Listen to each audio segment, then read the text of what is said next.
nailing, all kinds of stuff we got to go over.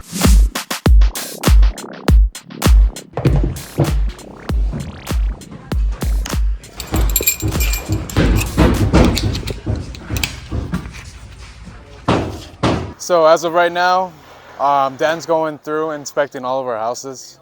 He's our foreman, a certified foreman. I'll explain to you what I did to them. And he knows what he's doing, and he's going to make sure that every house is up to code. And right now he's walking through our house telling us about shiners, which are nails sticking out, and absolutely zero can be sticking out. So we got to take them out. We got to move nails around if they're not inside a stud for the plywood.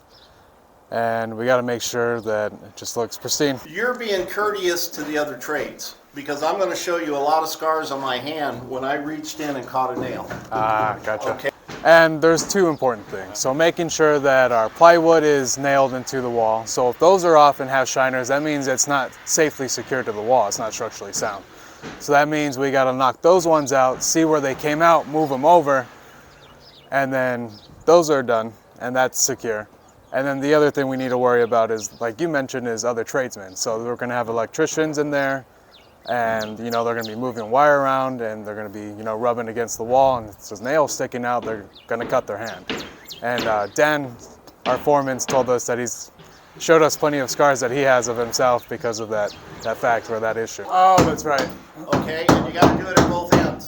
I do feel the heat a little bit, There's a fire lit under our butts because we're on a schedule, we got deadlines to meet. And, we got to move at a reasonable pace, but also making sure we're not cutting any corners, being sloppy. So everything's got to be pretty much perfect in pretty good, small amount of time. So, it is stressful. But thus far, everyone's doing a really great job.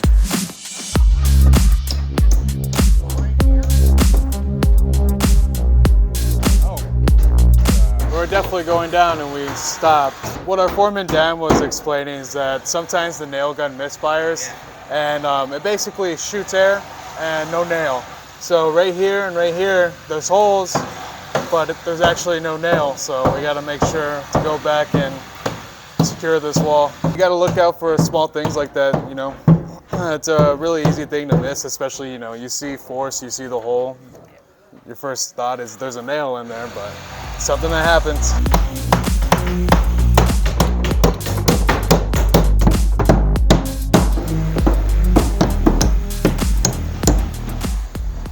So when you fire this plywood into a stud, you only have 1.5 inches, and you want to get it pretty much in the center.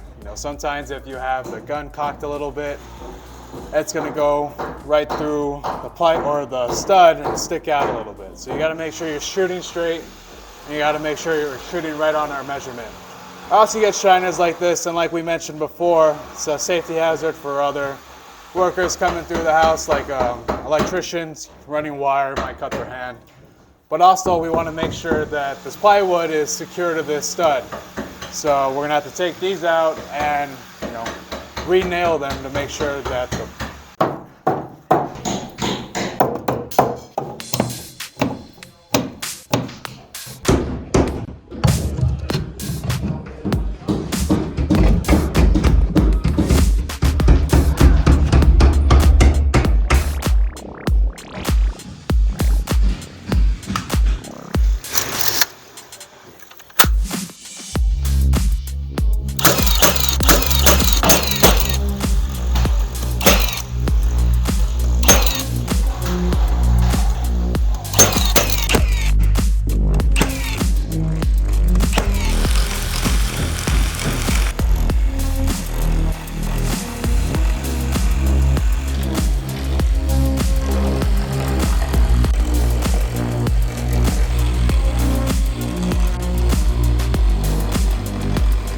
border. This is a border or perimeter, and then the field is any time it's just not a border.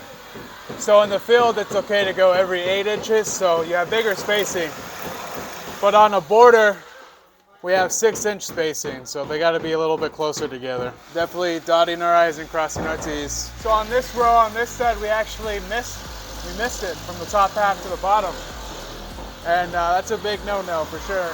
So I went ahead, got on my ladder, completed the rest of this row, filling in with nails.